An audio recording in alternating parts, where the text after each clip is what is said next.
Motocicleta. Então, essa segunda viagem que ele fez por alguns países, ali está a rota, não é? Ele e o seu amigo, não é?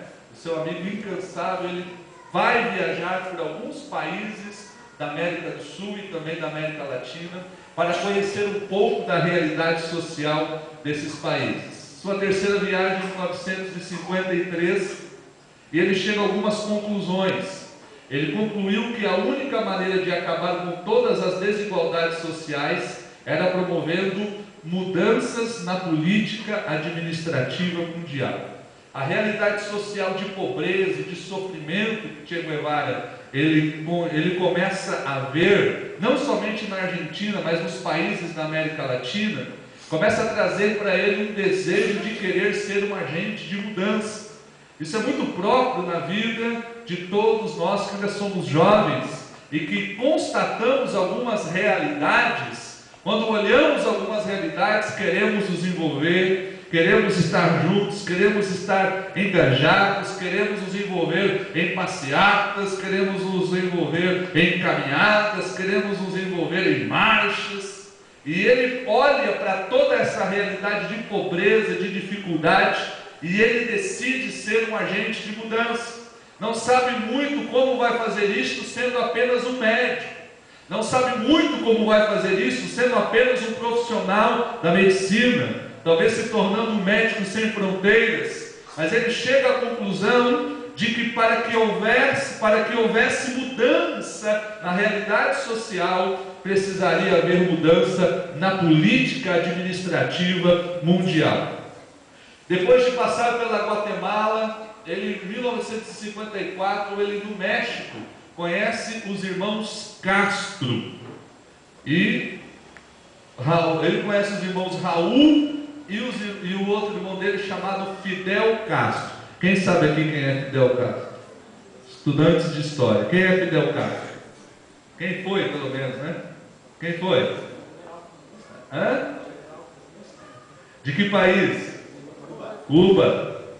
Ele conhece os irmãos Raul e Fidel Castro, e o objetivo deles é promover uma revolução a partir de Cuba.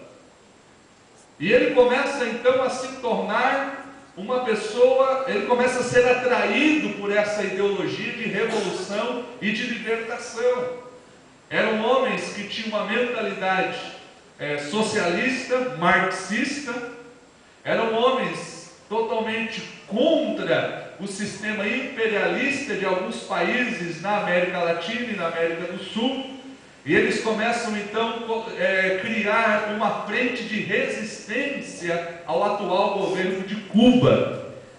E nesse momento, em 1956, depois de participar de uma batalha, depois de pegar uma arma e dar alguns tiros e conseguir, de certa maneira, se sentir mais útil como soldado do que como médico, Che Guevara, ele começa então a se colocar à disposição de Fidel Castro, dos seus guerrilheiros, dos seus aliados, para ser também um homem que lutaria pela libertação de Cuba e, consequentemente, pela libertação de outros países. Libertação entre aspas, porque o que nós vamos ver, na verdade, Che Guevara se tornou depois mais um opressor do que propriamente um libertador. E em 1956, eu coloquei aqui que morre o médico e nasce o revolucionário. A partir daqui ele desiste de ser médico, de seguir a carreira de medicina, e ele então agora se torna um revolucionário, um guerrilheiro.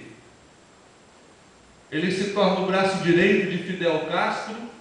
Interessante que, sem entender nada de política, ele se torna embaixador, ele se torna presidente do Banco Nacional de Cuba e ministro da Indústria. Ali está ele, Fidel Castro. Aqui no discurso, ele foi representar Cuba num discurso na sede das Nações Unidas, lá na ONU, em 1964. E o discurso dele era um discurso bem pacífico. Olha o conteúdo de uma das frases desse discurso. Fuzilamos e seguiremos fuzilando enquanto for necessário. Nossa luta é uma luta até a morte. Bem pacífica, não é? Essa declaração. Em 1965 ele deixa Cuba porque de alguma maneira ele acha que pode fazer uma revolução no mundo.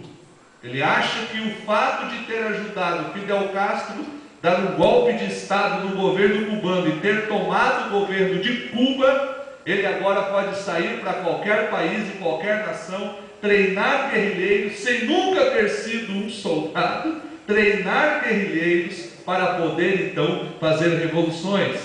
Em 1965 ele vai até o Congo, lá na África, e ele tenta de alguma maneira recrutar soldados, treinar guerrilheiros para tentar tomar o poder do país do Congo, só que ali ele fracassa. Do Congo então, ali está ele tentando treinar alguns soldados. Em 1966 ele chega disfarçado na Bolívia, porque o objetivo de Che Guevara da Bolívia era tentar fazer uma revolução em toda a América do Sul e em toda a América Latina, principalmente no seu país, a Argentina. Ele passou 341 dias na selva, tentando recrutar soldados e treinar soldados e guerrilheiros. Mas em 1967, Che Guevara é capturado e ele então é morto por soldados bolivianos. Esse homem, eu não sei se ainda está vivo, mas até recentemente ele fez uma entrevista dizendo como ele conseguiu prender Che Guevara.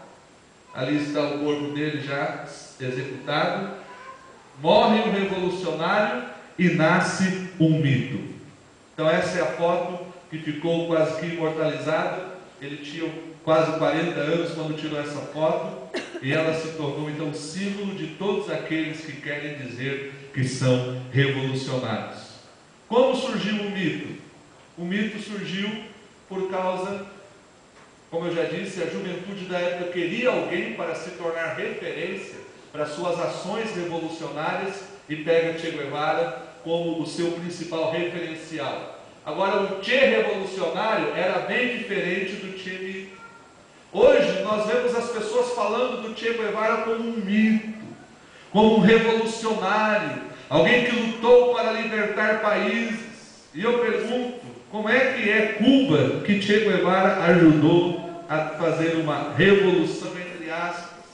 Ele foi para o Congo, não conseguiu fazer revolução. Foi para a Bolívia, não conseguiu fazer nenhum tipo de revolução. Por que isso? Porque na verdade ele acabou se tornando mais um assassino do que propriamente um revolucionário.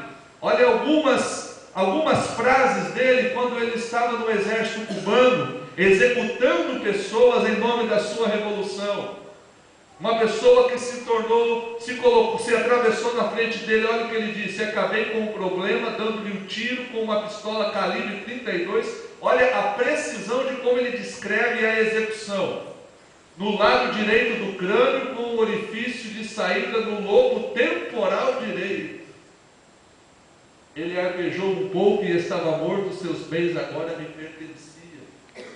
Que tipo de revolucionário? Que tipo de mito é esse?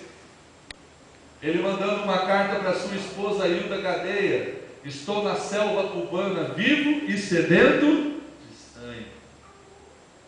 Ódio intransigente ao inimigo converte o combatente em uma efetiva, seletiva e fria máquina de matar. Nossos soldados têm de ser